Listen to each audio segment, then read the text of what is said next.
먼저 출애굽기 19장 1절부터 6절까지 본문 함께 봉독합니다. 시작. 이스라엘 자손이 애굽 땅을 떠난 지 3개월이 되던 날 그들이 시내 광야에 이르니라. 그들이 누비딤을 떠나 시내 광야에 이르러 그 광야에 장막을 치되 이스라엘이 거기 산 앞에 장막을 치니라. 모세가 하나님 앞에 올라가니 여호와께서 산에서 그를 불러 말씀하시되 너는 이같이 야곱의 집에 말하고 이스라엘 자손들에게 말하라. 내가 애굽 사람들에게 어떻게 행하였음과 내가 어떻게 독수리 날개로 너희를 업어 내게로 인도하였음을 너희가 보았느니라. 세계가 다 내게 속하였나니 너희가 내 말을 잘 듣고 내 언약을 지키면 너희는 모든 민족 중에 내 소유가 되겠고 너희가 내게 대하여 제사장 나라가 되며 거룩한 백성이 되리라. 너는 이 말을 이스라엘 자손에게 전할지니라. 아멘. 아멘. 할렐루야. 여러분, 특별히 기독교를 언약의 종교라고들 하지요. 그러면 여러분 이 언약과 계약, 커버넌트와 컨트랙트의 차이점을 알고 계시나요? 계약은 이익 중심으로 모여서 그 약속은 쉽게 깨질 수 있는 반면에 언약은 상호 관계가 중심인 마음에 변치 않는 약속을 말하는 거죠. 물론 하나님과 사람 사이에 맺은 기독교적 언약도 당사자인 사람에 의하여 쉽게 깨질 수가 있어요. 그러나 기억하시 기 바랍니다. 사람들은 쉽게 언약을 잊고 깨버려도 하나님은 결코 그 언약을 잊지 않고 실행하시는 분이세요. 아멘. 왜냐하면 하나님은 한 입으로 두말치 않으시는 완전한 공의의 하나님이시자 사랑의 하나님이시기 때문이죠. 아멘. 이스라엘이 애굽에서 430년간 종살이하다 해방된 것도 하나님께서 그 조상들과 맺은 언약 때문이었었어요. 이제 모세 인도로 출애굽한 이스라엘이 르비딤에서 진을 정비한 후에 중간 목적지인 시내산에 당도합니다. 오늘의 본문은 여호와께서 이스라엘 백성들과 시내산 언약을 맺으시는 그 언약의 사건에 관한 말씀이에요. 하나님께서 이스라엘을 구원하시는 건 이제부터 너희들 마음대로 잘 살아보라고 그렇게 불러내신 게 아니었어요.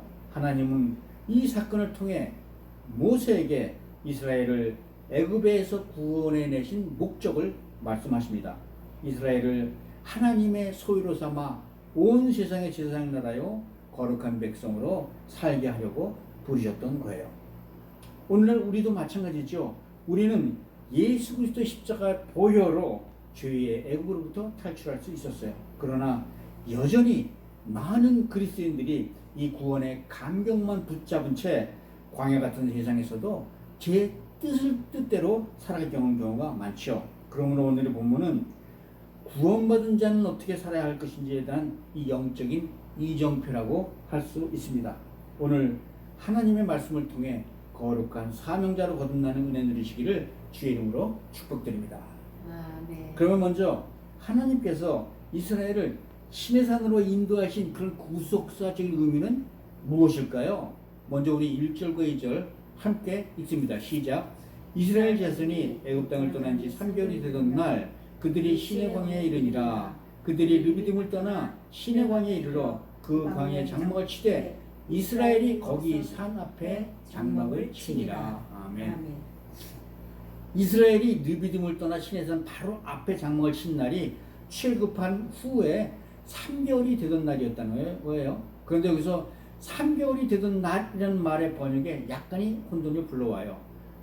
1월 15일 6월절 밤에 애굽을 떠난 지 3개월이 되던 날인지 아니면 3월의 첫날인지 그 구분이 명확치가 않죠.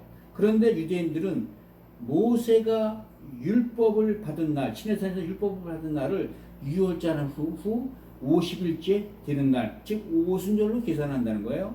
즉 유세 오순절은 모세가 하나님부터 율법을 받은 날을 기념하는 절기라는 것이죠. 그렇다면 이스라엘이 시내산에 장막을 친 날이 6월절 후에 60일째 되는 날이 맞겠어요? 아니면 45일째 되는 날이 맞겠어요? 그래서 유대 70인역 오리지널에 보면 3개월이 된 날을 정확하게 3월 1일로 기록하고 있어요. 즉 이스라엘이 출애굽하여 여기 시내산에 이르러 하나님의 율법으로 가기까지는 50일이 걸렸다는 것이고, 그런데 사실 애굽의 람세스로 시내산까지 이곳에 정상적으로는 사흘 만에 도착할 수 있는 거리였었어요. 그러면 하나님께서 이 45일 동안의 기간에 이스라엘 백성들에게 무엇을 보여주려고 45일이나 끌으셨던 것일까요? 이스라엘 백성은 이 45일 동안 홍해를 건너 쓴물을 만나고 만나를 먹고 반석에 생수를 마시고 그리고 아말렉과의 전쟁에서 승리를 경험했어요. 예, 하나님은 이스라엘 백성을 인도하시는 하나님의 이 하나님 되심을 보여주시려고 했던 거죠. 하나님은 이스라엘 백성들이 그들의 조상과들 아브라함과 맺은 횃불 언약을 이루어내심을 증명하려 하셨어요. 그리고 이스라엘 불순종에도 불구하고 그 언약을 이루셨다는 것 의미는 여호와 스스로 이 언약에 매셨음을 의미하는 것이죠. 그리고 이 신에서는 언약을 통해서 하나님은 처음으로 하나님의 언약을 기록으로 남기세요. 율법이라 부르는 이 기록은 죄인이 율법을 지켜 하나님의 용서를 받아 새롭게 새로운 인생을 살아가는 그 방법에 관한 말씀이에요. 이 율법을 통해 이스라엘이 공식적으로 하나님의 선민이요 제사장의 나라로 새롭게 출발하는 것이죠. 이것은 사실은 예수님의 오순절과 십자가, 즉 성령 강림절을 예표하는 그런 예시인 것이죠. 예수님께서 십자가에 죽으시고 부활 승천하신 후 성령이 오시기까지 50일이 걸렸잖아요. 자신이 십자가에 죽으셨다가 부활하심으로 예수님은 이 구원의 의미를 믿는 자들에게 다시 확인시켜 주신 것이죠. 그리고 부활하신 예수님은 이 40일 동안 이 땅에 계시면서 제자들에게 자신이 사망을 이겨내신 하나님의 아들이심을 보여주셨어요. 그리고 승천하신 10일 만인 오순절에 이 땅에 성령이 임하신 것이죠. 이는 6월절 어린 양의 피로 구속을 받은 이스라엘이 50일을 지나 시내산에서 하나님과 언약을 체결함으로 공식적으로 하나님의 백성이 되어 새롭게 새로운 삶을 살아가게 된다는 그런 형식을 말하는 거예요. 마찬가지로 오순절 성령 강림 사건을 통해 예수님의 그리스도의 교회가 새롭게 출발하게 되는 거죠. 성도 여러분, 하나님은 시내산에서 정죄율법을 주셨어요. 그러나 그리스도는 정죄의 피가 아니라 십자가에 흘리신 대속의 피로 그 우리의 죄를 덮어 주셨어요. 그러므로 이제 우리는 그리스도의 은혜로 더 이상 죄와 심판을 두려워하지 않게 된 것이에요. 오직 예수 그리스도를 주로 믿어 기쁨과 감사로 하나님을 예배하는 하나님의 백성이 된 줄로 믿습니다. 아멘. 그런데 하나님의 시내산 율법에도 이 율법도 사실은 어떻게 보면 완전한 하나님의 은혜의 언약이 되는 것이죠. 3, 4절 함께 읽습니다. 시작. 모세가 하나님 앞에 올라가니 여호와께서 산에서 그를 불러 말씀하시되 너는 이같이 야곱의 집에 말하고 이스라엘 자손에게 말하라. 내가 애굽 사람에게 어떻게 행하였는가? 내가 어떻게 독수리 날개로 너희를 업어 내게로 인도하였음을 너희가 보았느니라. 아멘. 하나님은 이스라엘 백성이 먼저 출급한 이후에 여태까지 모든 일을 리마인드 하기를 바라셨어요. 이는 하나님은 백성들에게 언약의 대가를 요구하기 전에 먼저 너희들이 나로부터 구원받았음을 알게 하시려는 것이죠. 그래서 이 구속의 역사를 보면 그 순서는 이 본질만큼이나 중요한 의미를 가지고 있어요. 하나님은 율법이나 계명을 먼저 주시면서 이것을 행하면 내가 너희를 구원했다고 하지 않으셨다는 거예요. 하나님은 6월절 어린 양의 피로 이스라엘을 먼저 아무 조건 없이 구원해 주셨어요. 즉 구원은 인간의 행위가 아니라 하나님의 전적인 은혜로 이루어졌음을 말씀하시는 것이죠. 그런데 여기 4절에 보면 하나님께서 어떻게 이스라엘을 구원하시는지 그 은혜가 잘 표현되고 있어요. 하나님은 자신을 독수리에 비유하시고 자신이 이스라엘을 업어 인도하셨다고 말씀하세요. 신명기 32절 11절에 보니까 이런 구절이 나와요. 마치 독수리가 자기 보금자리를 어지럽히며 자기 새끼 위를 너풀거리며 그의 날개를 펴서 새끼를 받으며 그의 날개 위에서 그것을 업는 것 같이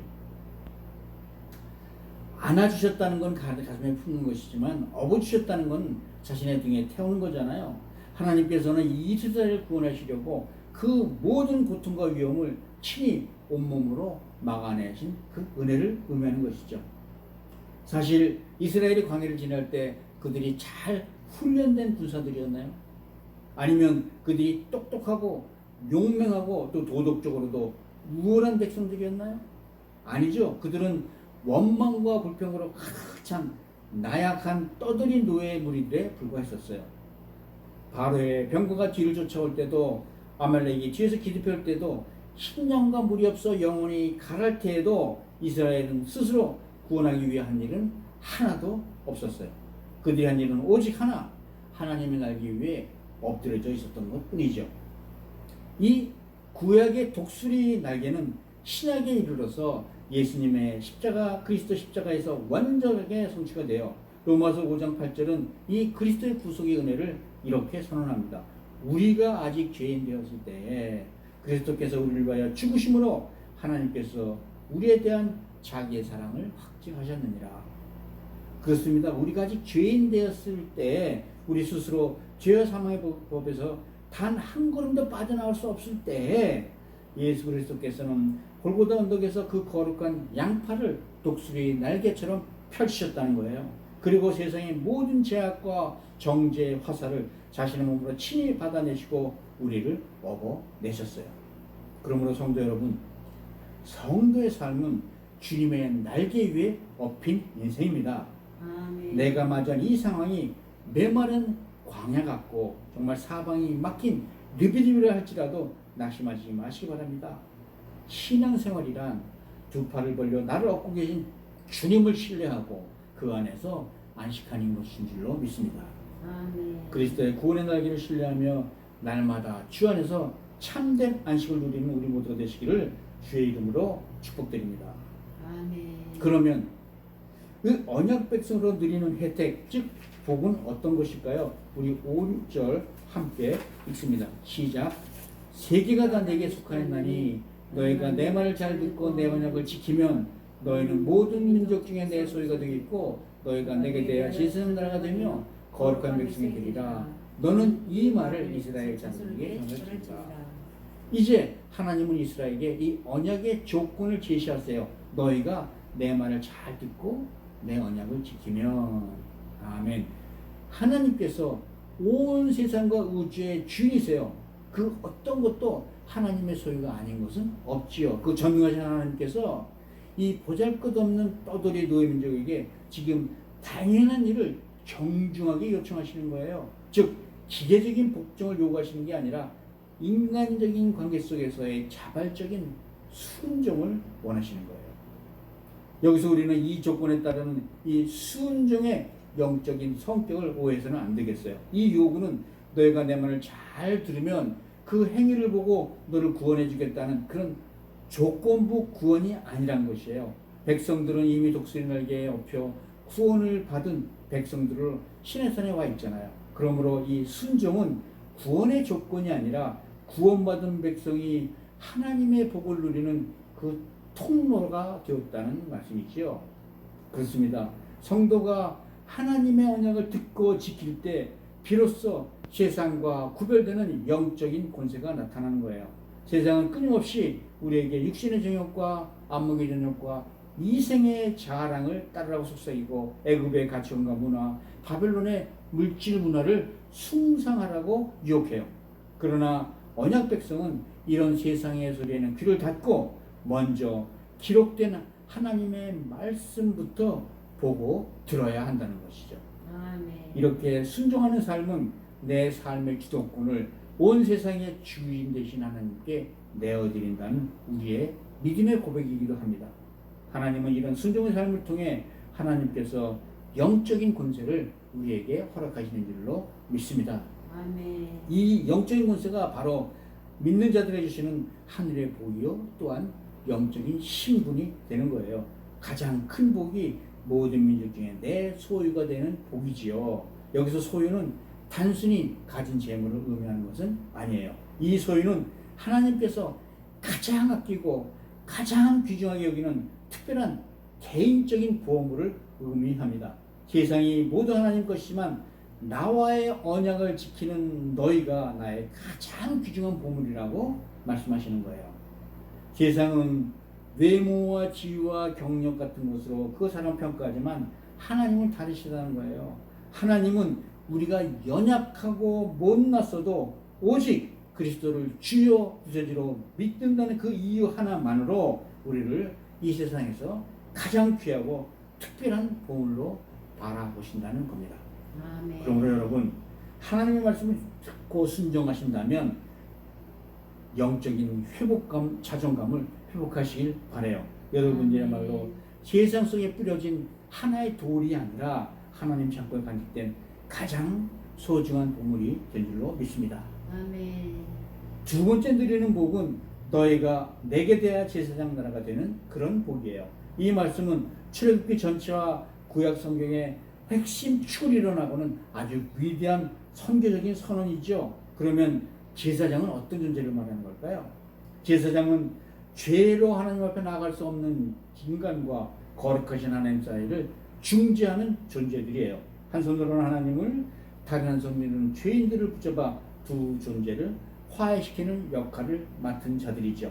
그런데 여기서 이스라엘을 제사장 나라로 삼으셨다는 의미는 이스라엘 백성들만이 구원을 넘어 온 세상인과 온 나라, 온 열방의 백성들까지 구원하시겠다는 하나님의 선교적인 비전을 의미하는 거예요. 아직 하나님을 알지 못하는 온 세상 열방들에게 하나님이 누구신지 너희를 통해 알리시겠다는 그런 의미예요.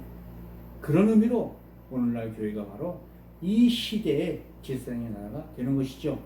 우리를 이 세상 속에서 그리스도로 먼저 부르신 이유는 우리를 통해 하나님을 알지 못해 죽어가는 영혼들에게 하나님을 만나게 하는 통로로 사용하시겠다는 그런 의미예요. 그러면 성도는 세상 속에서 축복의 통로가 되고 중보기 도의 제사장이 되어야 하는 줄로 믿습니다. 아멘. 교회 역시 세상의 아픔을 가슴에 품고 하나님 앞에 눈물로 기도하고 하나님의 사랑과 복음을 세상 속에 흘려보내는 제사장 나라를 사명을 온전히 감당하는데 부족함이 없을 줄로 믿습니다. 아멘. 나아가 성도가 누릴 수 있는 세 번째 복은 하나님의 거룩한 백성이 되는 복이에요. 여기서 거룩하다는 의미는 구별되다, 잘라내다라는 의미를 갖습니다. 그러므로 이스라엘은 애굽의 우상문화로부터 구별하여야만 됐고 가나안의 음란한 문화를 잘라내야만 되었었어요. 그러므로 하나님의 거룩한 백성이란 온전히 세상과 구별되어 하나님에게만 봉헌된 그런 상태를 말하는 것이죠. 그렇습니다. 세상의 문화로부터 구별되었을 때 비로소 그리스도인으로서의 능력이 나타난다는 거예요. 그렇습니다. 하나님이 주시는 복은 세상에서 만들어지는 것이 아니라 세상과 거룩하게 구별되어야 되는 것부터 나오는 거예요. 비록 우리가 세상 속에 발을 딛고 살아가지만 영적으로는 하늘에 속한 자로 살아가야 되는 것과 같은 것이죠. 교회가 세상 사람들과 똑같이 사고하고 행동한다면 아마 교회는 세상 속에 버려진 소금처럼 밝힐 뿐일 거예요. 손해를 보더라도 정직하게 믿음이 있는 곳에 사랑을 어둠이 있는 곳에 빛으로 구별되게 사시길 바랍니다. 이는 거룩한 백성으로 부름받은 교회의 강력한 권세이자 영적인 자존심인 줄로 믿습니다. 성도의 이런 영적인 신분에 관하여 베드로 사도는 베드로전서 2장 9절에서 이렇게 말하죠.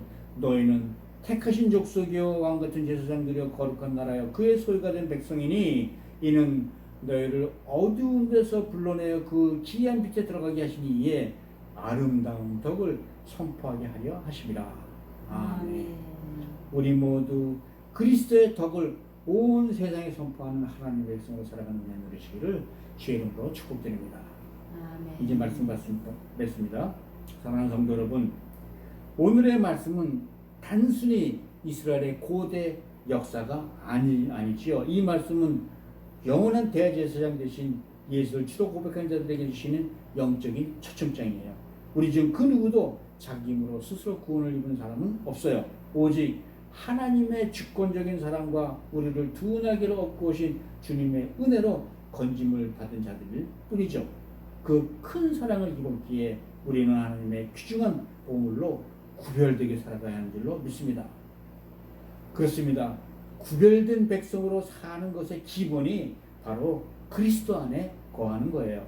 부족하지만 우리는 주 안에서 거룩한 백성이 되었고 하나님의 영이 거하시는 거룩한 성전이 되었어요. 하나님은 이런 우리들에게 내 소유의 제사이며 거룩한 백성이라는 이런 영적인 신분증을 주신 거예요. 그러므로 광야 같은 험한 시대 속에도 낙심하지 말고 내 안에 계신 주님을 바라보시기 바랍니다. 그리하여 우리의 모든 삶의 지경에서 하나님의 증거되고 수많은 영혼들이 우리를 통해 주님께로 돌아오는 놀라운 역사의 주인공이 되시기를 우리 주 예수 그리스도의 이름으로 축복드립니다.